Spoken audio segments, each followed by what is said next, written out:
Oke, alhamdulillahirrahmanirrahim. Dengan pertolongan ulas asih kasih sayang Allah Subhanahu wa taala, syafaatnya Rasulullah sallallahu alaihi wasallam, ulas asih poroian pepunden leluhur Nusantara Indonesia, khususnya kita di tanah Jawa ini, di bumi Mataram Nusantara, kita telah berhasil lancar, sukses, berkah dan selamat dari ziarah kunjungan peradaban Islam, juga ziarah ke makamnya Syekh Jumatul Kubro. Nah, ini saya ingin testimoni dari putra-putri saya, adik-adik mahasiswa, mahasiswi, terkait dengan kunjungan tadabbur alam dan kemanunggalan ya, penyatuan kita dengan alam semesta.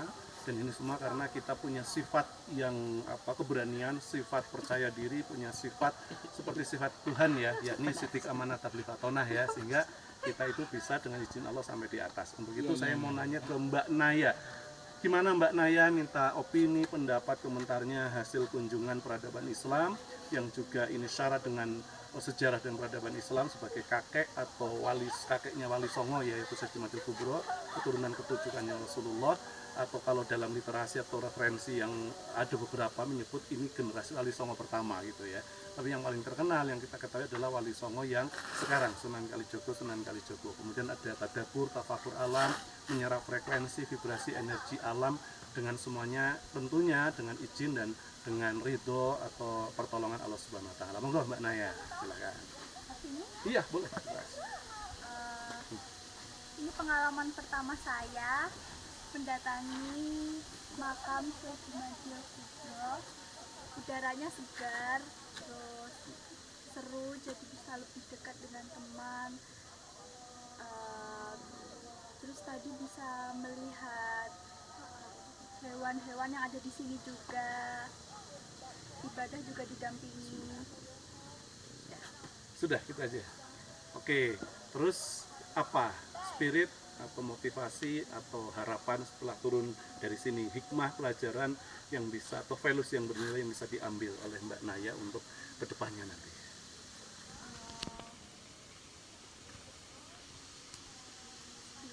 Ya, apa harapannya? Ini kan sudah sampai puncak, berarti kan luar biasa, punya kepercayaan diri, mentalitas sangat bagus. Dengan izin Allah sampai loh ke puncak, itu kan nggak sembarangan, nggak main-main. Kalau yang misalnya kita memang gampang lelah atau mentalnya nggak baja kan belum tentu sampai di atas. Mungkin setelah mendatangi tempat ini, saya jadi bisa merasakan Apa Mbak? rasa semangat yang ada di sini. Terus nanti bisa mungkin mempraktikkan ibadah-ibadah yang ada di sini, gitu ya, di tempat-tempat yang lain juga. Oke, sudah cukup? Ya. Oke, sekarang ini dia. Ini Lora ya? Lora atau Rora? Lora. Ini Lora dari Madura, yang dimana saya yang belum kesampaian ya, tabarukan padahal udah niat puluhan tahun yang lalu, Sohan Maulana Syekh Khalil Bangkalan ya. Tapi saya ketemu dengan mahasiswa putra-putri saya yang ini hebat, semangat luar biasa, yang pernah saya jelaskan Madura itu dalam pakem Wayang Purwa itu dari aslinya namanya Mandura, itu kerajaan atau keraton atau negaranya Sang Mahaprabu Baladewa. Beliau kakak kandungnya dari Sang Mahaprabu Basudewa atau terkenal dari Sang Mahaprabu Krishna, yakni Mas Lora Nasir ya. Apa Mas yang bisa, silakan bebas berpendapat, beropini, komentar terkait dengan, udah sama pertanyaan dengan Mbak Naya tadi. Monggo. Yang pertama apa ya Pak? Yang seputar. Iya, gimana hasil kunjungan peradaban Islam? Di sini kita juga berziarah, ada nilai ibadah, kita juga ada tadabbur alam, membesarkan kalimat Allah, menyerap frekuensi, vibrasi, energi alam. Itu apa komentarnya? Apa pendapatnya? Apa hikmahnya? Apa values-nya yang bernilai yang bisa diambil? Tentunya yang paling saya dapat itu ternyata ada sebuah kata-kata ya, kata-kata yang mungkin jadi sandal beberapa orang, yang itu di setiap ada kesulitan itu pasti ada kemudahan. Bahasa Arabnya apa, bahasa Qurannya? Inna ma'al usri yusra.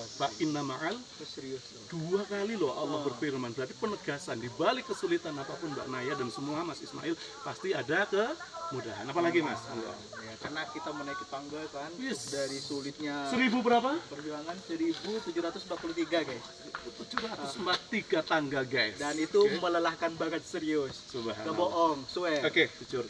Dan yang bisa saya dapat adalah kemudian saya bisa menerapkan ilmu hablum minal alam, karena sejatinya pada saat kita sudah sampai di puncak tadi di makom Syekh Jumadil Kubro, itu saya bisa menyaksikan langsung betapa luasnya alam ini, betapa besarnya tanggung jawab kita untuk menjaga alam semesta. Melestarikan. Oh, subhanallah. Apalagi Toleransi apa ini itu Pak?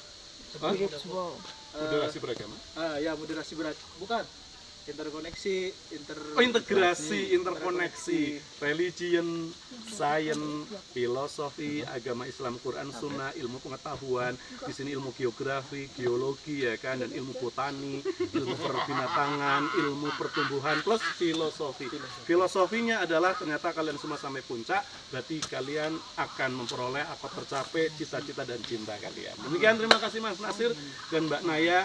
Di balik nilai yang sifatnya kuantitatif, yang itu Anda sebenarnya yang menulis sendiri, yang kita peroleh hari ini adalah yang berkualitas atau kualitatif, yaitu yang bernilai. Yakni hubungan antara Tuhan, alam semesta dan manusia dengan berkah dari Allah Subhanahu wa taala. Juga kita jangan lupakan berkah ada Allah, Rasulullah, para aulia dan anbiya wal mursalin. Dalam bahasa pakem Jawa itu jangan lupakan hubungan ya antara jagat kelanggengan itu Baitullah, jagat keabadian, eternal atau makrokosmos dengan makrokosmos jagat besar ya, Buwono Ageng, alam semesta jagat raya empiris termasuk bumi, plus jagat alit itu ruh kita sendiri yang menghidupi tubuh ini. Oke, sekali lagi lancar, sukses, berkah, manfaat, selamat buat kita semua. Amin. Terima kasih Mas Pakar. Oke, good.